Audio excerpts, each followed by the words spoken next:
Well, hey guys, it's Ian from SS8000 Cars, and we're in the Panamera Hybrid, and it is strange.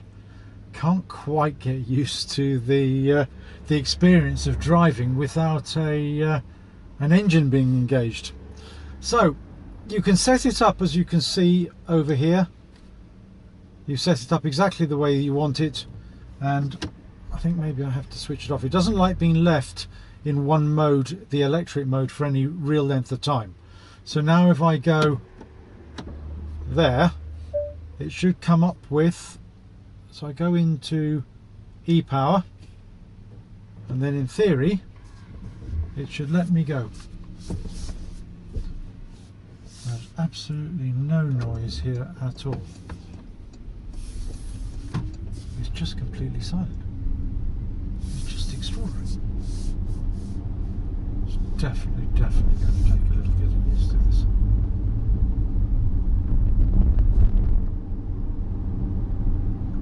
Wow, amazing, totally amazing. Now the idea of this car for me is that it's going to get me to London on e-charge. I will charge it when I'm in London, and then it'll get me to get me back home again without having to use combustion at all, which is really what you want to achieve, I think, with these type of vehicles, because what we're desperately trying to do here is to avoid polluting the atmosphere in the towns.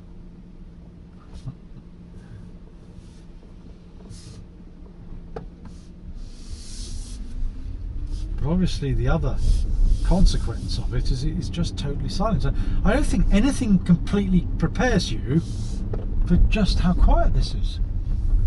I'm not quite sure where I've got myself here, but I'm sure I'll be able to find my way out in time.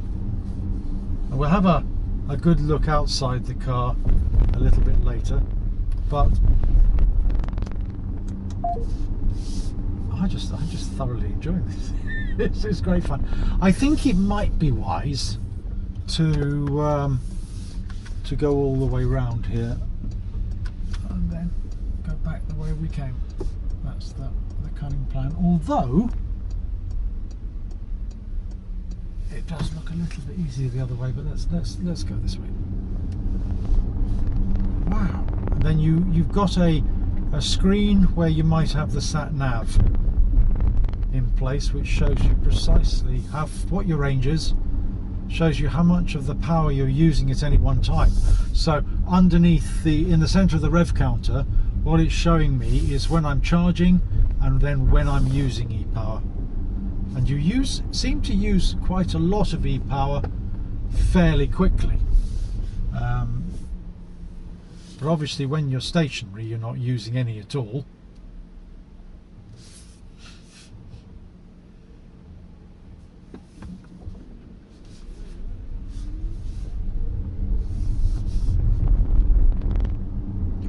Experience. This is the first time I have driven a car in electric mode alone. So I've had quite a bit of experience with the Cayenne hybrid, the first version, which didn't really give you very much range, and in truth you couldn't start in electric power, and it almost always went into hybrid almost immediately, so the engine kicked in. This is magic. Literally, it feels like magic. So now we're back to where I came in. Okie dokie. That's got a nice feel to it. Love the car.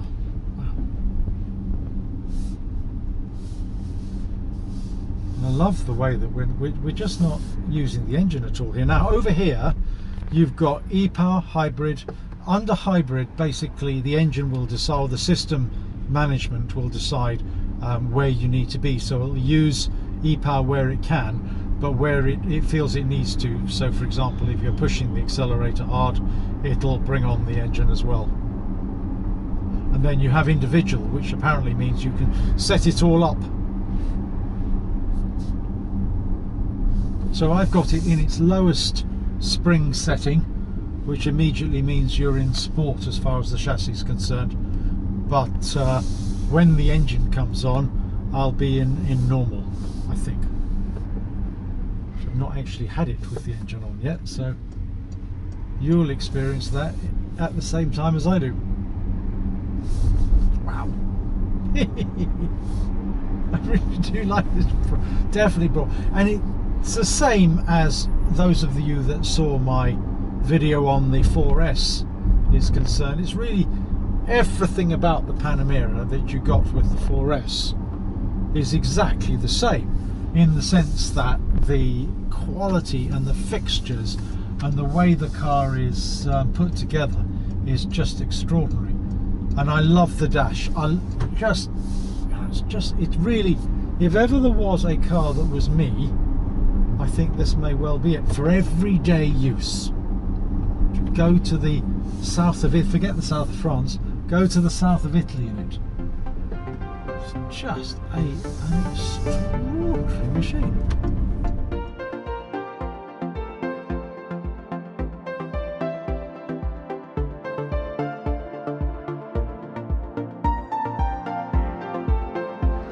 Now this is very, very close to the spec that I'm getting mine in. So I'm actually having it in black, not with the black wheels. I'll talk through the spec with you at a later stage. But this is in its low suspension position. It obviously has the panoramic roof. It has the sport design wheels in black with the chrome rim, which I think is absolutely fantastic. It doesn't have the sport design pack, so it's a standard front spoiler, standard rear diffuser, but this one has been spec'd with the sport design side skirts. So I don't actually think, for a big car, I don't think there's a better looking big car on the market. This one's been specified with the black brake calipers, which I think is quite nice. I find the lime green ones just a little bit obvious, perhaps. Obviously you keep the E-Hybrid sign, 21-inch rims with 315 wheels and tyres at the back.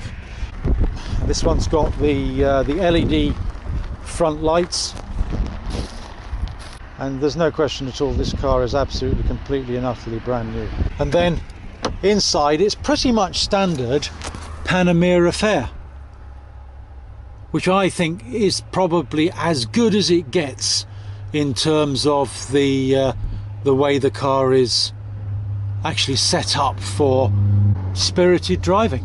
Again, I have said this before, not totally wild about the touch sensitive nature of the center console, but it is actually quite intuitive.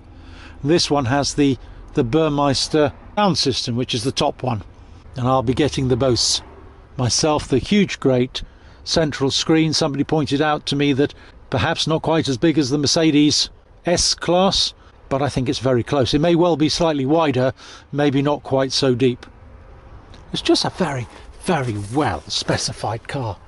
And then, but this one has been spec'd with the panoramic roof, and it does look absolutely stonking. Then if we move my jacket out the way and we sit in the back here, it's just lovely, isn't it? Haven't quite worked out how to close the roof yet. So obviously this is electric. So you've got the roof at the front here, and you've got a roof at the back. So you've got the glass all the way across the roof. You don't notice that so much on a totally black car, of course, because if I was originally intending to specify in GT silver, and then of course you have the glass panel right across the roof, which I think it does look nice.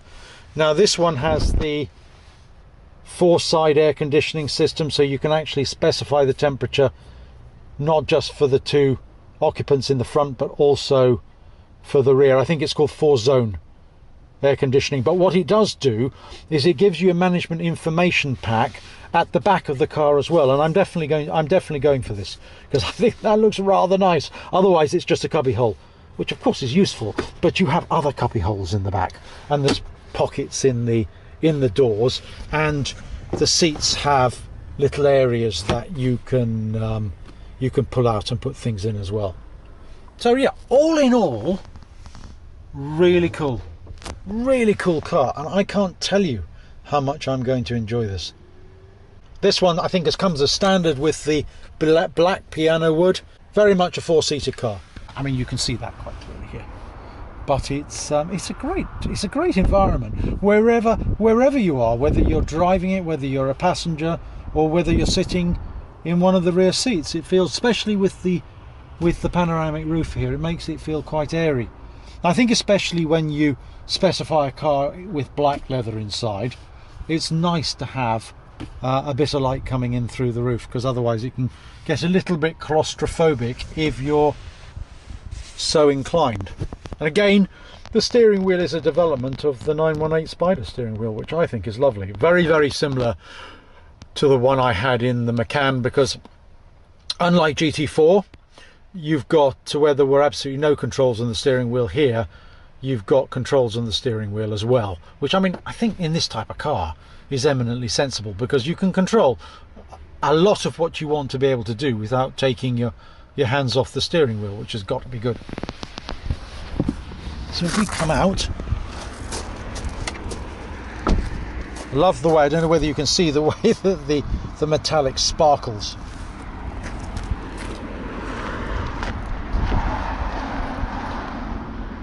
Like the way that the lights come all the way round the car, like the way it comes round the top here. That's your brake light up. No, your brake light's up there, so that must be part of your side lights. I imagine that looks good.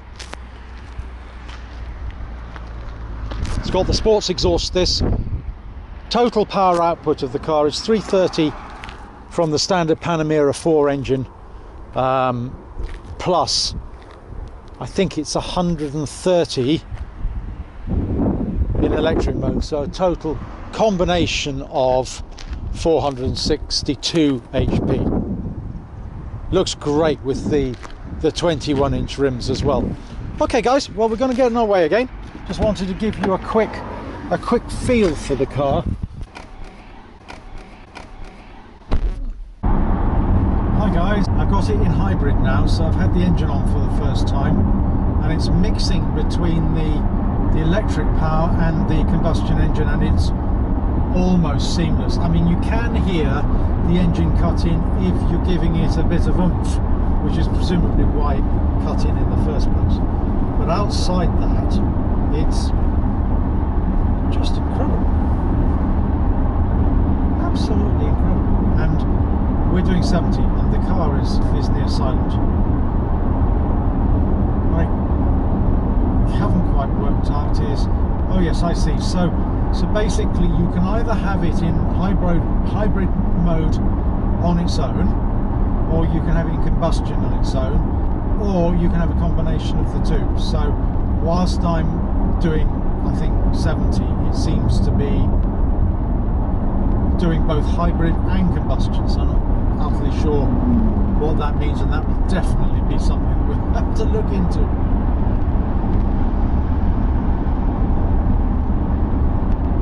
I think it's fantastic suspension. I mean, it's got air suspension, of course, as standard, but it's very compliant. It's just a truly beautiful place to be.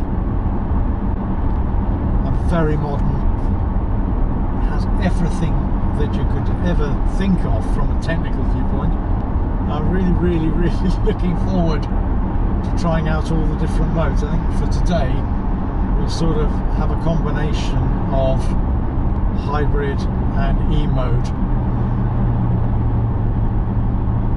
Now what I don't know, of course, is whether or not you have to have it in hybrid mode for it to use the electric. So in other words, if I put my foot hard on the accelerator, whether to use the electric power that the little electric engines give out, to use that in combination with the combustion engine's power, or whether you need, I suppose, if you had it in combustion only, maybe if you want hard acceleration, it'll pull from the electric motors as well. It's all a little bit of a learning experience for me here. So when I come off the accelerator, it's definitely going into hybrid mode. But as soon as I touch the accelerator, it's back. Okay, so if we go to car, whoops, sorry about that. Yes, that actually demonstrates very nicely the problem I think some of these touchscreen systems have. In that, this is quite simply, you have to take your eye off the road for a second to look at the different controls. I think what has revolutionised this version of the Panamera for me is simply that you can get 31, I'd be interested to see how many miles I can get out of it, but you can get 31 miles out of your electric motors, which for me transforms it. Whereas I think before on the Cayenne and presumably on the Panamera as well, the electrical range was 11, which I mean is really doesn't get you anywhere. I suppose it probably allows you to use electric mode in city centres for certain aspects of the trip, but in this mode I will genuinely be able to go all the way into town and back by charging it when I'm in the car park. When they've got the charging units set out so that you can actually charge your car very quickly and easily at service stations, then the Tesla will really come into its own. But then of course Porsche are bringing out their version of the electric car, which you'll have to excuse me, the name escapes me for a minute. It was a great looking car. It has appeared at the Geneva show, not this year but the year before. If you guys could remind me of that in the comments at the bottom, that would be helpful. Oh, this is lovely. Now it takes a minute or two getting used to if you're coming out of something small. So I imagine if you came out of the GT4 into this, you would think, oh my goodness, this is quite large. But I drove the X3 up here, and the X3 is not as big as the X5, but it's still a fairly substantial machine. Well guys, I hope this gives you a feel for the Panamera E-Hybrid. An extraordinary car on first impressions. I cannot wait for mine to arrive. I'll post a video on the spec over the next week or so, and wow. Anyway, it's Ian from SS8000 Cars signing off, guys. Thanks very much for watching.